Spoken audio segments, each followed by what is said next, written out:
John Rous was a privateer and then an officer of the Royal Navy. He served during King George's War and the French and Indian War. Rous was also the senior naval officer on the Nova Scotia station during Father Loutre's war.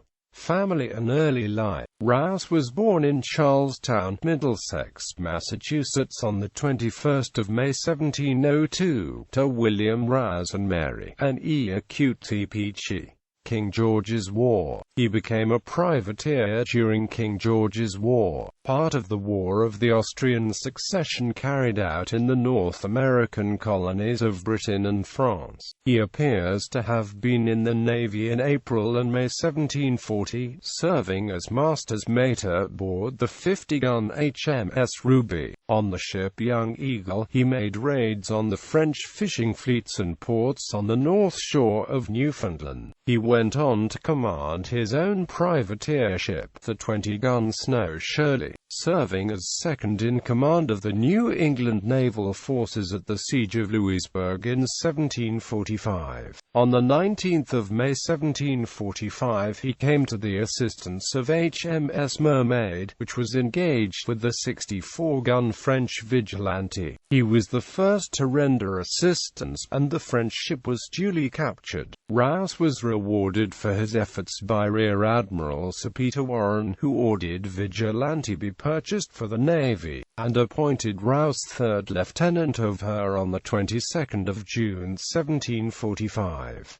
Rous remained as captain of the Shirley and was sent to London in July, carrying Warren's dispatches. Warren purchased the Shirley on her return, and on the 24th of September 1745 Rous was appointed a captain and given command of her. He was present at the battle at Port La Joye in September 1746 with Annapolis Royal under threat of attack by the remnants of Duc d'Anville's fleet. Captain Rous, commanding the Shirley, was ordered to assist in the defense of the fort. He, along with Captain Richard Spree, agreed to hold their ships under the fort upon the arrival of the fleet and land the men and guns for the defense of it. Quote, in 1747, after the Battle of Grand Pre-Acute, Rous sailed for the Minas Basin with a detachment under the command of Captain John Winslow, to re-establish British control over the area.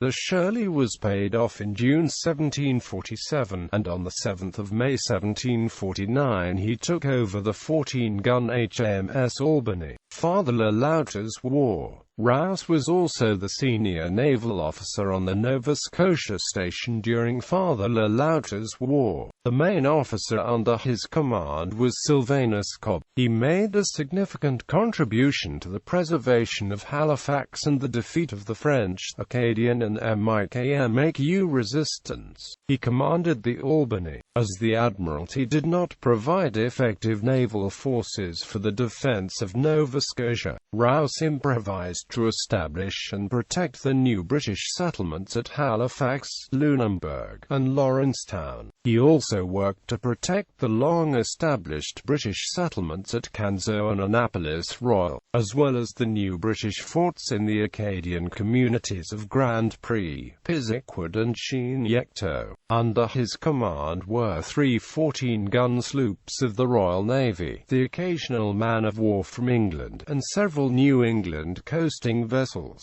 In 1753, Rous was a member of the Nova Scotia Council. He took command of the 14-gun HMS Success in 1753, and in 1755 led the naval force at the Battle of Fort Beausage or French and Indian War. He saw further service during the 7 Years' War, joining the preparations for an attack on Louisbourg in 1757. The attempt was abandoned, but Rous became captain of the 50-gun HMS Sutherland and saw action at the successful siege in 1758. He went on to take part at the capture of Quebec in 1759, leading Admiral Sir Charles Saunders's fleet up the river and landing troops for the attack under General James Wolfe. He returned to England in late 1759 with a convoy, and died at Portsmouth on 3 April 1760. He was buried at St. Thomas's Church on 6 April 1760. Legacy. There are a number of landmarks in Mahone Bay, Nova Scotia named after him: Rous Island, Rous Point and Rous Shoal. Citations